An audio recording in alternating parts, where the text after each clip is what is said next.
함께 말씀 보겠습니다. 이 시간 하나님 우리에게 주시는 말씀은 욥기 31장 31절에서 40절까지의 말씀입니다. 내 장막 사람들은 주인의 고기에 배부르지 않은 자가 어디 있느뇨 하지 아니하였는가. 실상은 하늘과 어디서 자지 아니하도록 나는 상인에게 내 문을 열어주었노라. 내가 언제 다른 사람처럼 내 악행을 숨긴 일이 있거나 나의 죄악을 나의 품에 감추었으며 내가 언제 큰 그림과 여러 종족의 수성과 두려워서 내 문 밖으로 나가지 못하고 잠잠하였던가. 누구든지 나의 병명을 들어다오 나의 서명이 여기 있으니 전능자가 내게 대답하시기를 바라노라. 나를 고발하는 자가 있다면 그에게 고소장을 쓰게 하라.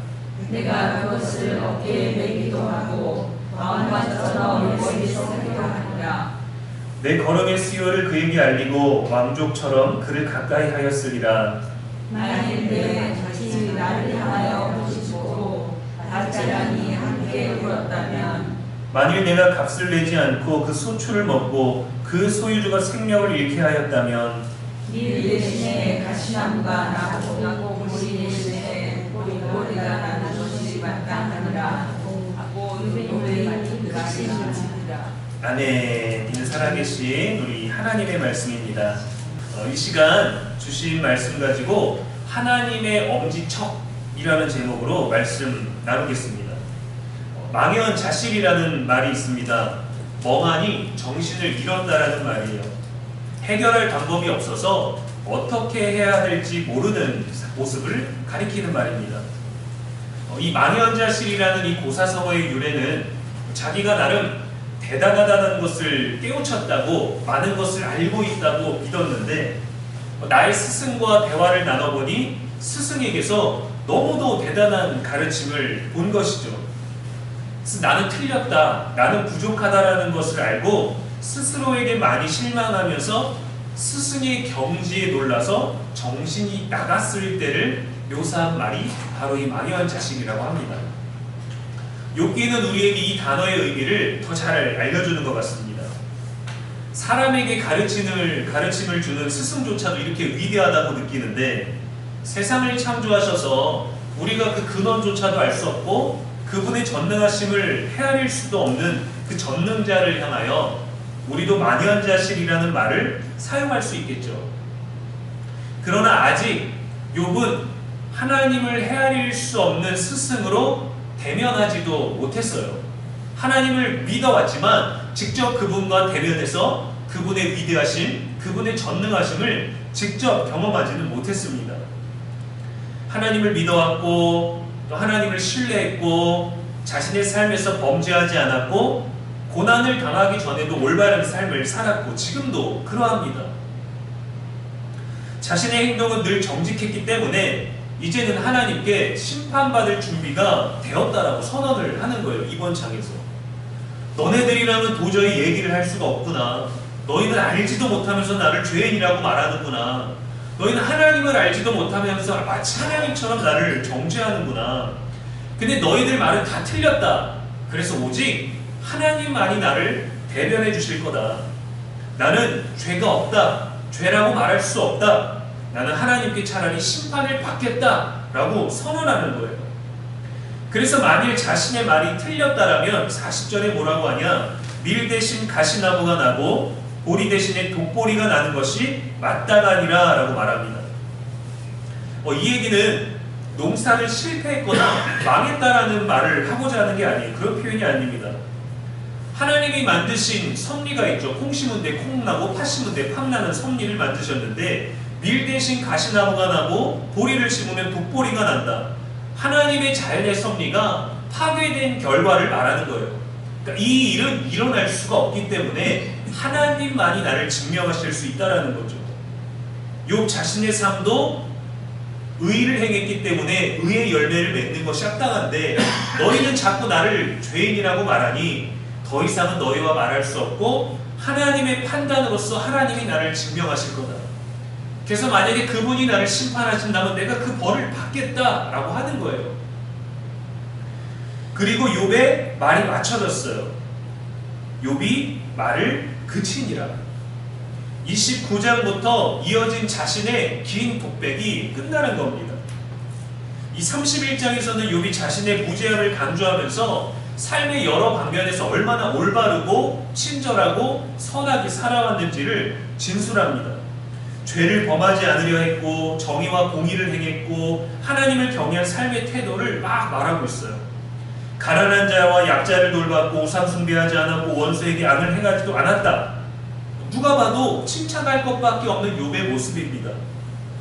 이런 욥의 삶, 자신의 삶이 자신의 가장 가까운 지혜자들에게 부정당했을 때, 거절당했을 때, 그건 의로운 게 아니야 라고 판단받았을 때 얼마나 망연자실했을까요?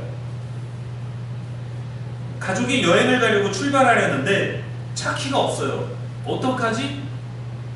야, 빨리 올라가서 차키 좀 찾아봐라. 어디 있을 것 같다. 하고 막 올라가서 뒤졌어요. 찾았어요. 어디도 찾아봐, 저기도 찾아봐. 도저히 찾을 수가 없어서 다시 내려왔습니다. 그때 다시 주머니에서 차키가 나오는 거예요. 망연자실하죠. 근데 여러분, 욥에게 적용할 망연자실이 감히 이와 같을까요? 우리가 일상에서 경험하는 망연자실이라는 그런 단어 넋놓고 있게 되고 내가 한없이 부족하거나 실망하게 되고 정신을 잃었다, 어떻게 해야 될지 모르겠다, 무슨 말을 해야 될지도 모르겠다라는 그 멍한 상황이 되었을 때 감히 욥에게 우리가 비교할 수 있을까요? 자녀가 죽고 종들이 도적이 들어오고 집이 무너지고 병에 걸리고 아내가 저주하고 떠나고 나를 위로하기 위해 찾아온 친구들은 나를 판단하고 있고 오늘 본문의 욥 스스로가 말하길 자신은 자신의 장막에 있는 가난한 자와 약자들을 배부르게 해줬답니다. 나그네를 재워줬다고 합니다. 악행을 숨기지 않았다고 고백합니다. 그러니까 나는 내 일상에는 잘못된 것이 없어. 근데 너희는 왜 자꾸 나에게 잘못됐다라고 말하는 거야? 보지도 않았으면서, 알지도 못하면서. 그래서 나의 의로운 모든 행동을 이제 너희들에게 말하는 게 아니라 나에 대해서 아는 걸 말하지 말고 이제 나의 모든 것들을 하나님께 맡기고 하나님이 판단하시기를 원한다 라고 말하는 게 바로 오늘 본문 말씀입니다. 욥이 이러한 고통과 실망과 배신과 이 억울함의 그 모든 과정들을 지나서 자신 스스로의 의로움과 당당함, 하나님을 향한 믿음으로 나아가는 이 과정에서 하나님을 대면할 수 있는 믿음이 자라나고 있어요. 여러분, 누구나 하나님을 만날 수 있습니다. 그러나 모두가 원할 때 만나지 않아요. 전혀 예상하지 못할 때 하나님이 우리에게 오시기도 하고 내가 정말 간절히 하나님을 원할 때 만나기도 하고 찾을 때 만나기도 하고 내가 하나님을 더 이상 믿지 못하고 거절하고 싶을 때 그때 정말 우리를 뜨겁게 만나주시기도 합니다. 그래서 하나님을 찾았는데 하나님이 나를 찾아주시지 않을 때 결코 우리는 실망해서는 안 돼요. 그거는 하나님이 우리를 찾아오시지 않는 게 아니라 우리가 하나님 찾기를 포기하는 것일 뿐입니다. 문제를, 원인을 하나님에게서가 아니라 우리에게서 점검하면 우리는 그 문제를 발견하기를 애쓰기보다 하나님 찾는 걸 애쓴다면 실망하지 않게 될 거예요.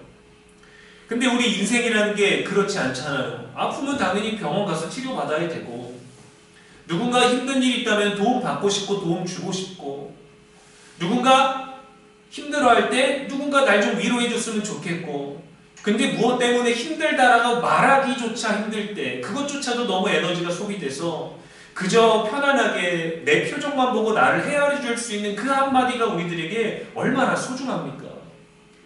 근데 그런 것조차 욥은 기대하지도 않았는데 자꾸 죄 얘기라고 하는 거예요. 넋놓고 있는 겁니다. 하나님은 대체 뭘 하시길래 넋놓고 멍 때리고 실망하고 좌절하고 있는 나를 이렇게 방치하실까? 내가 그렇게 기도했는데 그렇게 부르짖었는데 그런데도 이 상황에서 하나님을 향한 믿음을 지키고 있는 욥이 진리와 가까워지고 있어요. 하나님과 가까워지고 있습니다. 대단한 기적이 일어난 게 아니에요. 여전히 억울하고 여전히 속상하고 답답할 뿐인데 진리에 가까워지고 있어요. 근데 욥은 느끼지 못합니다. 욥은 그거를 느끼지 못하고 있어요.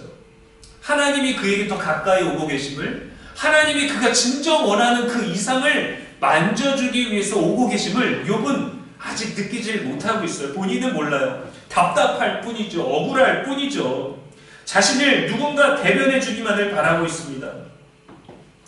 하지만 하나님도 그렇고 이 욥기서를 읽는 독자인 저와 여러분도 그렇고 우리는 욥이 정말 잘 견뎌내고 있구나. 동방의 의로운 의인이고 하나님이 사탄에게 내세울 만큼 정말 흠이 없는 사람이지만 그래도 우리와 똑같은 성정을 가지고 있고 우리와 똑같이 원망하고 우리와 똑같이 고난받는구나. 그래도 그는 정말 잘 견뎌내고 있구나. 하나님과 가까워지고 있구나 하는 것을 우리는 볼 수 있는데 욥은 몰라요. 본인은 잘 몰라요. 의로움을 더 귀한 의로움으로 지키기 위한 선한 삶이 진리에 가까워지고 하나님의 어떤 그 성품과 가까워지고 있는데 욥은 아주 잘하고 있는데 본인은 잘 몰라요. 운전 중에 또는 길가에서 사람과 시비가 붙었습니다. 그러면은 옛날 같았으면 그냥 미안합니다 하고 그냥 서로 그렇게 기분 좋게 지나갈 수 있는데 요즘 시대는 그렇지 않죠. 잘잘못을 따져야 됩니다. 시비를 꼭 가려야 됩니다. 잘못한 것은 잘못됐다고 지적을 꼭 해야만 뭔가 시원하게 끝나요. 서로 괜찮으면 더 좋은데 지금은 그런 낭만이 사라졌습니다. 그런 이웃의 개념이 사라졌어요. 그래서 꼭 손해를 본 사람이 있어야 되고 가해자가 있어야 되고 그래서 꼭 금전적인 보상이 필요합니다. 그리고 그 금전적인 보상이 없으면 뭐라고 말하냐? 그냥 미안해 한마디만 하면 됐는데 라고 하죠. 근데 실제로 미안하다고 하면은 또 가만히 안 있는 게 요즘 시대의 메마른 우리들의 심령 아니겠습니까? 이렇게 시비가 붙었을 때 누군가는 화를 냅니다. 근데 그 화가 너무 기분 나빠서 화를 받는 사람도 화를 냅니다. 그래서 참 희한하게 화가 많아요. 근데 여러분 화난 사람은 자신이 화난 줄 몰라요. 본인은 잘 모릅니다. 화를 내도 마땅하다고 생각합니다. 억울하기 때문이죠. 자신의 분노가 의롭다고 내가 이 상황에서 화를 내도 된다고 옳다고 생각합니다. 분노의 상태인가 아닌가, 분노가 맞다 아니다는요, 여러분 분노하는 중에는 몰라요. 자신은 모릅니다. 행함의 결과가 알려주죠. 뭘 그렇게 소리를 내셨어요? 뭘 그렇게 화를 냈어요? 내가 뭐하러 그렇게 역정을 냈나? 내가 뭐하러 그렇게 인상을 썼나? 내가 뭐하러 그렇게 감정적이었나? 그때 왜 그랬나? 그때는 몰라요. 지나고 나니까 결과를 보고 아는 겁니다. 분노하는 동안에 자신은 잘 몰라요. 저희 둘째가 요즘 글 읽는 것에 자신감도 붙고 재미도 붙였습니다. 읽는 속도가 나름 빨라졌어요. 올해 초만 해도 책 읽자 그러면 싫다고 그러고 너무 머리가 아프다 그러고 피곤하다 그러고 어린이집에서 너무 많이 해가지고 집에서 책을 못 읽겠다고 온갖 핑계를 댑니다. 그림은 볼 수 있겠다 하고 책을 가져와라 그러면 그림책만 갖고 와요. 글씨 없는 거. 아니면 아빠도 읽지 못하는 독어로 된 거, 영어로 된 거 갖고 옵니다. 근데 첫째는 더 어렸을 때부터 스스로 책에 관심이 많아서 글을 빨리 배웠어요. 엄마가 많이 사랑하고 또 첫 아이기 때문에 또 시간이 여유로웠던 때가 있어서 많이 아이가 그런 것들을 누릴 수 있었죠. 표현도 좋고 다양하고 부드럽고 얼마나 감사한지 몰라요. 근데 이게 부모라는 게 세상 모든 아이들을 키우는 게 아니지 않습니까? 내 아이만 키워서 내 아이밖에 모르잖아요. 내 아이의 교육 수준, 내 아이를 가르치고 있는 정도, 내 아이가 행하는 정도가 모든 아이의 평균처럼 느껴집니다. 그 첫째 아이가 워낙 배움이 빠르고 익힘이 빠르니까 모든 아이가 그럴 거라고 저는 생각을 했었고, 또 이 부모의 마음이라는 게 첫째가 이렇게 되니까 둘째도 그럴 거라고 생각했는데 2년 정도를 지켜봤는데 첫째가 글을 떼는 순간이 지나고 지났는데도 둘째는 글에 관심이 없어요. 가리키고 싶었습니다. 이게 부모의 또 교육의 어떤 의무지 않습니까? 근데 아이가 원하지 않아요. 근데 그거를 계속 강요하는 게 저에겐 너무도 쉬운 것을 알려준다고 생각하지만 아이에겐 너무 어렵잖아요. 아이는 전혀 모르는 거니까. 글을 외워라, 이해해라, 똑바로 써라, 정자로 써라, 궁서체로 써라가 아니라 그냥 글만 읽자는 건데도 저에겐 너무도 쉽지만 아이에겐 어려운 일입니다.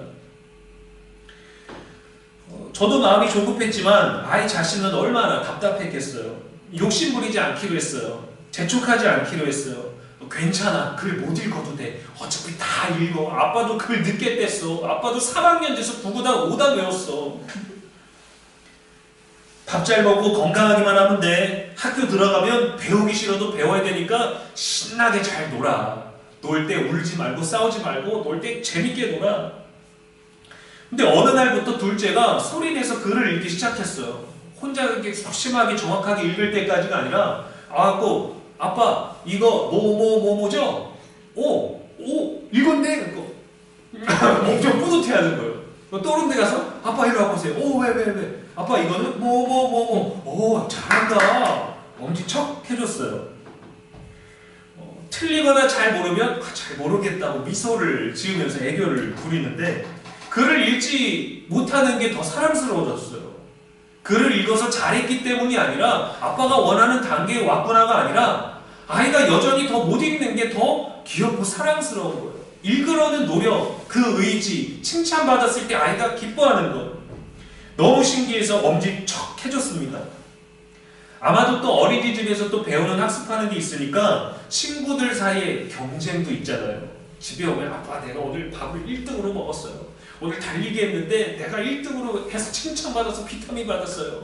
2등 하면 절대 얘기 안 합니다. 1등한 것만 얘기해요. 또 첫째는 저랑 대화를 미리 많이 하다 보니까 차를 타고 가면은 뭐 낱말 퀴즈, 끝말잇기, 초성 퀴즈 이런 걸 많이 해갖고 대화를 엄청 많이 하는데 둘째는 늘 끼지를 못했어요. 단어도 잘 모르고 또 그 패턴을 벗어나서 응용을 하지 못하니까. 그래서 더 빨리 학습하고 싶은 의지도 있고 어린이집에서 경쟁도 있어서 그랬는지 동기부여가 있었던 건지 점점 더 많은 한글을 읽고 있더라고요. 얼마 전에는 욕심을 부려서 아이를 무릎에 앉히고 밤에 자기 전에 잠언 2장을 읽었습니다. 내리 2장을 읽었는데 스스로도 엄청 뿌듯해하는 거예요. 어떤 내용인지 전혀 모르지만 이 아이는 그 글자를 읽는 것만으로도. 그리고 또 성경의 언어가 여러분 얼마나 어렵습니까? 세번역이나 현대어 성경은 괜찮지만 우리는 무슨 조선시대 어떤 사극을 보는 것 같은 언어를 읽고 있지 않습니까? 자신이 생각하는 것보다 더 많은 단어를 읽으니까 아이가 좋아해요. 근데 아이는 자기 수준이 얼만큼 올라가고 있는지 잘 몰라요. 저는 차 타고 다닐 때 아이들에게 밖을 구경하라고 계속 잔소리합니다. 밖에 봐. 자동차 모양도 보고 디자인도 보고 색깔도 보고 자동차 이름이 뭔지도 보고 간판도 봐서 어떤 색깔 어떤 디자인 빵집 이름이 뭔지 어떤 색깔로 배열되어 있고 어떤 글씨체가 있는지 모양도 보고 어떤 위치에 간판인지 이런 걸 막 보라고 계속 잔소리합니다. 지난 월요일에는 둘째랑 차를 타고 가는데 아이가 갑자기 표지판을 지나가고 있는데 다른 때는 저거 읽어봐 그러면 하고 그냥 다 지나갔는데 갑자기 스스로 표지판을 보고 목감 하고 있는 거예요. 안산 IC. 그래서 너무 놀라가지고 자신 스스로 뿌듯하게 그런 걸 읽고 있는데 자신도 놀랐어요. 차가 지나가기 전에 그 앞에서 내가 이거를 다 읽어버리는 거를 본인이 깨달았나 봐요. 엄지척 해줬습니다. 스스로도 놀라워했어요.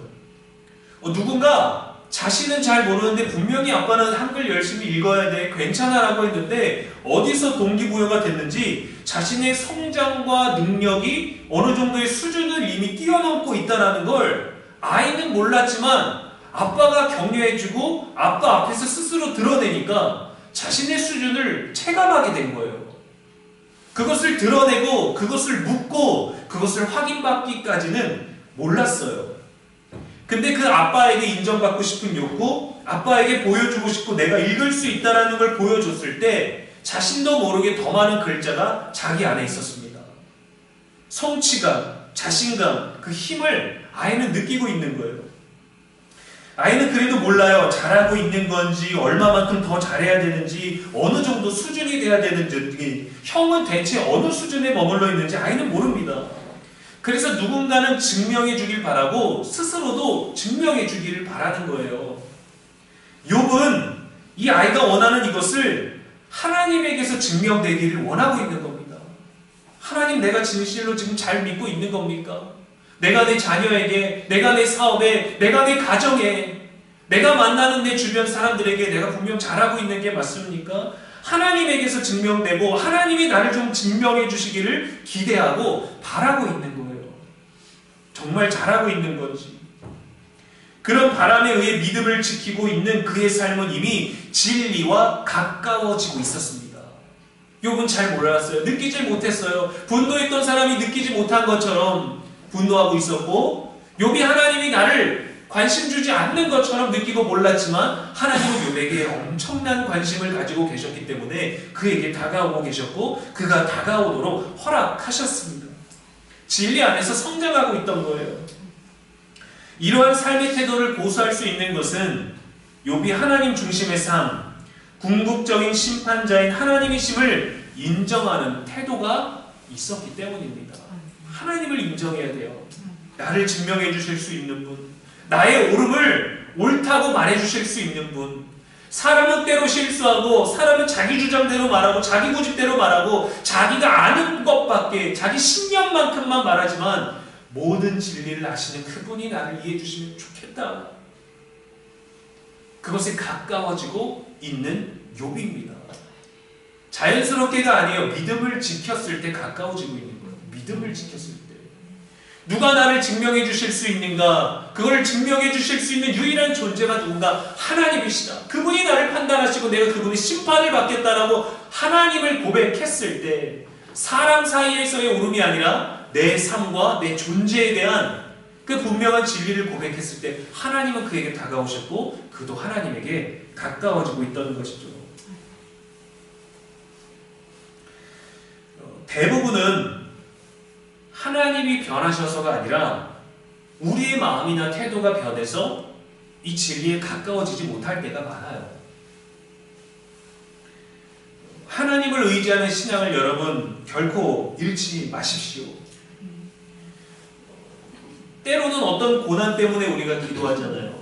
때로 자녀의 문제 때문에 하나님이 나를 하나님 곁에 묶으시기도 합니다. 우리가 원하는 건 우리의 중보 대상자가 하나님께 묶이는 것이지만 그분은 하나님이 또 만나주실 거예요. 우리 기도를 기억하시고. 하나님은 어떤 문제를 통해서 우리를 더 깊이 사람과 깊어지려고 사람에게서 해결받으려고 사람에게서 만족과 성취를 누리고자 하는 그 모든 것들을 하나님에게서 찾게 하시려고 문제를 우리들에게 주시기도 하십니다. 욥의 삶이 그랬던 것이죠. 그래서 끝까지 신앙을 지키는 게 중요해요. 그분을 믿고 있음을 우리가 매번 대단한 일들을 경험하는 것을 통해서가 아니라 우리가 잘 느끼지 못하지만 믿음의 성장과 선한 삶의 흔적들을 하나님 보고 계십니다. 칭찬하고 계세요. 격려해주고 계십니다. 위로해주고 계시고 안아주고 계십니다. 출애굽한 백성을 40년간 인도했던 리더 모세도 백성들의 원망이 너무 화가 났죠. 그래서 하나님이 반석에게 명해서 물을 내라 했는데 그들의 원망이 너무 짜증났어요. 하나님의 명령 앞에 섰지만 그 백성들을 바라보다 보니까 하나님의 명령대로 하지 못하고 지팡이를 들고 돌을 2번을 쳤습니다. 정말 우리들에게 그게 작은 문제 아닙니까 싶은데 하나님은 그 불순종 하나 때문에 모세에게 아론에게 너희는 약속의 땅에 들어가지 못하게 될 거야 라고 했어요. 이 사실은 진정으로 우리를 망연자실하게 합니다. 모세는 더 했겠죠. 그런데 그보다 더 중요한 것이 뭐냐면 하나님은 모세가 어떤 사람인지 증명해 주셨어요. 미리암과 아론이 모세를 비방할 때 여호와께서 그들의 비방을 들으시고 말씀하셨습니다. 민수기 12장 3절에 이 사람 모세는 온유함이 지면의 모든 사람보다 더하더라. 모세 스스로 말한 게 아닙니다. 내가 너보다 온유하지 않냐? 아니에요. 하나님이 말씀하셨어요. 모세를 비방하는 것을 듣고 모세를 앞에 세우시고 모세를 대변하셔서 여호와께서 말씀하셨습니다. 이 모세는 온유함이 온 지면의 사람보다 더 뛰어난 사람이야. 내가 인정해. 내가 엄지척 해줄 거야. 그러니까 내가 세운 사람 너희 함부로 하지 마. 그리고 그들에게 병을 주시고 모세가 중보하고 그들이 회개했을 때 그 병을 또 거두셨죠. 비록 불순종으로 약속의 땅에 들어가지 못했지만 여호와께서는 모세에게 내 종 모세는 내 온 집에 충성함이라 라고 그를 대변해 주셨을 때 모세의 마음에 얼마나 많은 위로와 결백이 있었겠습니까? 아무리 억울해도 여러분 진리가 있는 사람은 당당합니다. 욥은 새 친구들 앞에서 뻔뻔한 사람으로 낙인 찍혔지만 스스로는 거짓이 없기 때문에 당당한 사람이었고 하나님은 그가 진실함을 알고 계셨기 때문에 그를 대변해 주고자 하십니다. 욥은 모르지만 점점 그에게 가까워 오시는 거예요. 이제는 엘리후라는 새로운 사람이 등장해서 또 욥을 비판하지만 그의 등장 뒤에 하나님은 욥을 위한 진리를 위해 가지고 나오십니다. 신앙을 지키면, 믿음을 끝까지 지키면 하나님 저와 여러분에게도 그리해 주실 것입니다. 엄지척 고마워, 잘했어, 대단해, 잘하고 있는 거야, 낙심하지 마, 실망하지 마, 사람들이 없다고, 내 기도를 듣지 않는다고, 내가 너희들의 기도를 외면한다고 나는 그냥 망상이라고 말할 때 그때도 나를 믿었구나, 그때도 나를 신뢰했구나, 나를 포기하지 않았구나, 나도 너를 포기하지 않는단다. 나는 늘 너와 함께 있었다. 네가 나를 외면했을 때도 나는 너의 곁에 있었고, 네가 나와 함께 걷지 않을 때도 나는 너를 따라 걸었고, 네가 나의 도움의 손길을 느끼지 못할 때 나는 너를 돕고 있었다. 그 위로를 하나님이 해주신다면 여러분, 우리가 그 위로, 생명의 면류관, 승리의 면류관을 향하여 지금 믿음을 지키고 있는 거잖아요. 낙심하지 마십시오, 여러분. 제가 아는 권사님 한 분 중에 자녀 모두가 신천지에 빠진 분이 계세요. 아직도 돌아오지 않았어요. 떠나는 있었지만 그 품에 온전히 들어오진 않았습니다. 기다리고 있어요. 같이 기도하고 있어요. 기도해달라고 연락 주시고, 아이들은 잘 지내는지 연락 주고, 포기하지 않게 그 마음에 좌절과 낭망이 아니라 평안을 주셨어요. 근데 그 평안은 신천지에 빠진 것에 집중된 게 아니라 하나님이 내게 주신 자녀라는 것에 중점을 두게 하신 겁니다. 상황에 둔 게 아니라 내가 사랑해야 될 아이는 어떤 문제에 빠지든지 내가 사랑해야지. 그래서 기다리는. 그래서 자신 스스로 고백하셨습니다. 내가 언젠가 이 아이들이 온전히 돌아오게 된다면, 같이 함께 하나님께 예배하게 된다면 나는 그때 내 삶을 간증할 것입니다. 빨리 오기를 바라죠. 우리들의 마음은 조급하니까. 그러나 우리의 조급한 마음에 하나님은 실망시키지 아니하시고 우리는 잘 모르지만 엄지척 해주시면서 돌아오게 하고 계시다라는 거예요. 우리가 바꿀 수 없는 것들을 하나님은 바꾸고 계신다는 겁니다. 우리는 지금은 몰라요. 얼마나 우리의 믿음이 성장하고 있는지, 얼마나 하나님께 가까워지고 있는지, 우리의 이 사랑의 정도가 얼마나 넓어지고 있는지 우리는 잘 모르지만 하나님은 엄지척 해주시면서 우리의 삶을 격려하고 응원해주고 계십니다. 여러분도 잘하고 계십니다. 멋지게 신앙하고 계세요. 여러분, 우리가 자랑하기 위해 신앙하는 거 아니잖아요. 복받은 거 내밀기 위해 그거 기록해놨고 어디다 영수증 제출하듯이 보여주기 위해서 신앙하는 거 아니잖아요. 믿음 없는 사람들 이기기 위해서 신앙하는 거 아니잖아요. 우리가 신앙하는 하나님 앞에 올바른 삶, 하나님이 만드신 세상에서 의로운 삶, 하나님 함께 살게 하신 사람들 속에서 선하고 친절하고 경건한 삶, 그 모든 것들을 보고 계심을 믿기 때문에 우리가 하나님을 신앙하고 신앙을 지키는 거 아니겠습니까? 지금 우리 스스로는 잘 모르지만 하나님 날마다 저와 여러분의 모든 날들에 엄지척 해주고 계십니다. 하나님, 제가 정말 잘하고 있는 건가요? 제가 하나님께 엄지척 받을 만큼 제가 성장하고 있는 게 맞나요? 하나님의 수준에 비교해보면, 예수님이 행하신 일들에 비교해보면 아니겠죠. 그러나 우리의 수준이 제가 제 둘째 수준을 아는 것처럼 하나님 우리들의 수준을 아시기 때문에 우리가 할 수 있는 것보다 더 많은 일들을 할 수 있게 엄지척 해주고 계시는 겁니다. 사람이 해주는 건 바뀌죠. 자신의 기분에 따라 해주고 싶어도 못 해주죠. 배 아프기도 하죠. 시샘이 나기도 하죠. 그러나 하나님은 변함없이 여러분들에게 엄지척 해주고 계십니다. 하나님이 우리의 믿음의 삶을 반드시 증명해 주실 겁니다. 시편 94편 9절에 귀를 지으시니가 듣지 아니하시랴, 눈을 만드시니가 보지 아니하시랴 했습니다. 우리의 올바름을 무엇보다 하나님을 향한 믿음으로 증명하며 하나님께 인정받는 저와 여러분 되기를 주님의 이름으로 간절히 축원합니다. 기도하겠습니다. 진리의 하나님 아버지, 이 시간에도 우리에게 말씀 주시니 감사합니다. 알면서도 말씀에 기록된 하나님의 거룩한 약속을 믿고 살 때가 얼마나 많은지요. 그 약속을 알면서도 믿겠다고 하면서도 믿지 못하는 우리들의 일상의 시간들이 얼마나 많은지요. 자신의 무죄함을 강조하며 자신의 올바른 삶을 아무리 주장해도 동의해주지 않아 답답해하는 욥을 봅니다.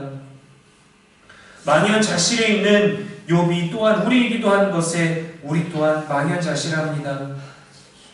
실로 죄가 없음에도 죄인이 되어버린 그의 인생을 봅니다. 실로 잘못한 것이 없음에도 잘못한 것처럼 제대로 살고 있는 게 맞는지 후회 가득한 우리도 봅니다. 우리의 인생도 이처럼 허망한 순간들이 얼마나 많습니까? 그러나 우리가 신앙하는 하나님을 향한 믿음을 가지고 끝까지 경건한 삶을 지키고 유지할 수 있도록 성령이여 도와주시옵소서.